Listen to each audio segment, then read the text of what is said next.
it's a bit different. It's like somebody took loyalty test and placed it for older people. I don't even get it. That's awkward. Not okay. Like I think the people they're interviewing the people who are a bit older, because you hear somebody nimekuoa miaka sijui ngapi, and then it's cringe, and my mom's ameweka simu like loudspeaker. You can hear it. The whole conversation, you're like, What's happening? and it's staged. Like, how can you be in the same place for like 30 videos and it's just... But anyway, have you heard about the Nairobi street food? It's Nairobi street food? Yeah, it's an event where they'll be having, it's like a concert, but now you go and eat street foods. It can be in a place like a field, and then people with small businesses like small stands, nyama choma, mshikaki, even a lot weird of food. Yeah, like a lot of foods, a lot of street foods, like chapati mayai. You come and cook, and then people just buy, and you attract anyone who actually wants to try street food. Wow, when is that happening?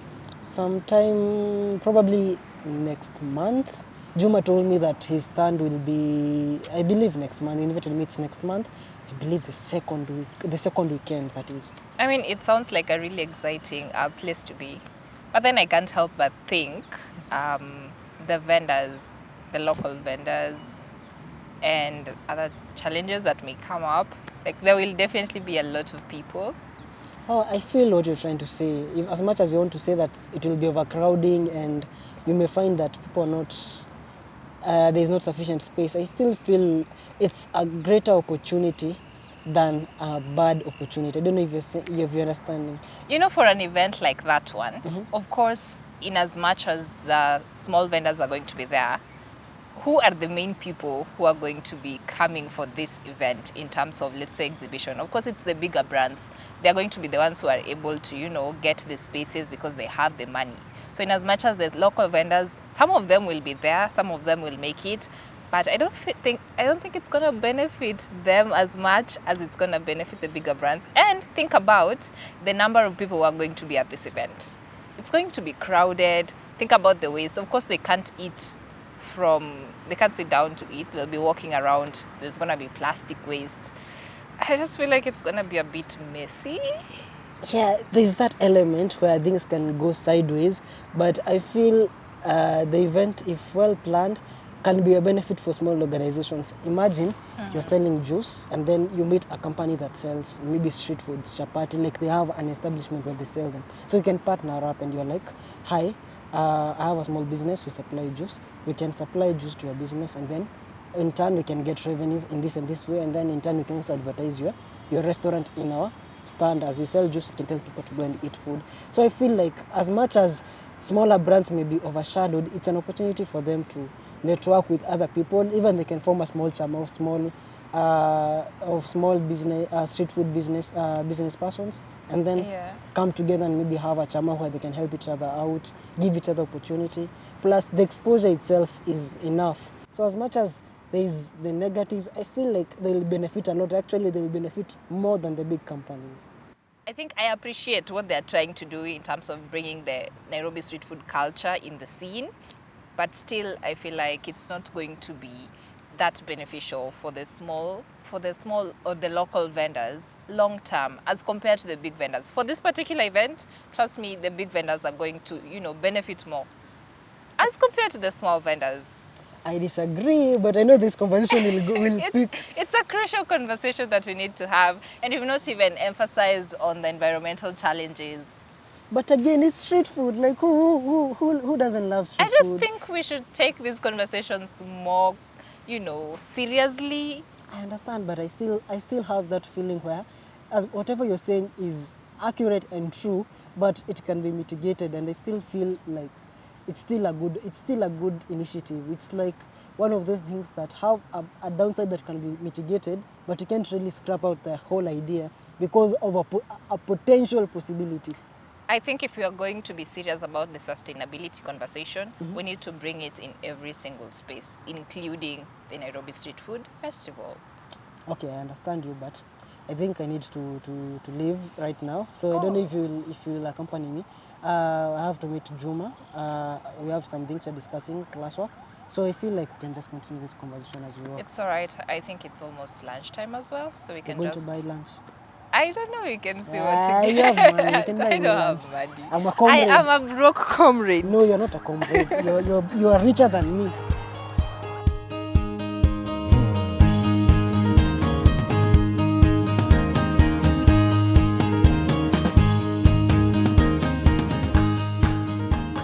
Personally, I'm really psyched about the Nairobi Street Festival. I know you are. But you keep on like pushing me not to like it. But I feel like it's going to be such a good event. I'm going to enjoy street food. Like, do you know the last time I ate nyama choma was in Shags, like literally in Shags, like 6 months ago 6 during the months holiday. ago. Yeah, and then you're telling me that there is an opportunity where I can get safe mtura that is nice, that has kapilipili kombali, and then you tell me that I cannot eat it. I'm not saying you shouldn't go. No, but you're trying to insinuate that it has some negative aspects, which I get, but I feel like the positive aspects, especially the financial outcome, like the small scale, not small scale, I like to use, The street vendors. yeah, the street vendors, I don't know if to call them SMEs, anyway, the street vendors, especially during such events, they usually get a lot of people. You find that during a normal sales day, they make half of what they're going to make on such an event, because a lot of people want to try new things, especially an event like that. It is specifically designed for street food. So somebody may be like, okay, so what is a smocha? And then I've been told it's a chapati, and then we put a smoky, and then kachumbari. You know what? I get it. I going get to be it. I nice. get the economic, Mhm. perspective Aspects. yes, Mhm. economic aspect of the Nairobi Street Food Festival. Mhm. But it's more than that, Mwangi. It's definitely more than that. And I keep saying it. We still haven't looked at the environmental aspect, cultural and all that. Plus, look at it this way. You're saying this is the one time or the one day that all the street food vendors are going to have an opportunity to exhibit. And that also means people like you who have not eaten nyama choma in 6 months are also going to be there. So the crowds, managing the crowds, it's already a risk on its own. We have not talked about the plastic waste. So unless there's some sort of measures that have been put in place, I still don't think it's a very great idea. But do you know how much one ticket is? How much is that? One ticket is around 1,000.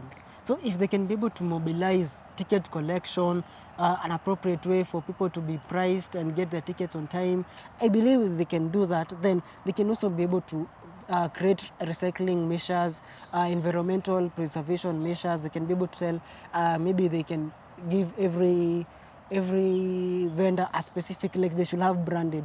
If it's the clear cups, they should have the name of the company, such that in case a cup is found there, then they know this cup is for this and this organization, and they can be fined extra for polluting the environment. So I believe perfect coordination is what will make this event succeed. All that sounds really great, and I love that you've said coordination. But then it's unless the coordination is really practical, it may still really go wrong. So it needs to not just be theory, like you're saying, oh, they are coordinating. It actually needs to be put in place and implemented in a way that we know where the waste is going to go. We know that the crowds are going to be well managed. I love the idea of street foods being, out there so that people are aware and they have fun. But I feel like we still need to really reinforce the measures. But I believe if big street food companies, like I believe Indomie can be classified as bad street food. Yes. If they'll be in such events, then I feel they will also care about the environment and pollution.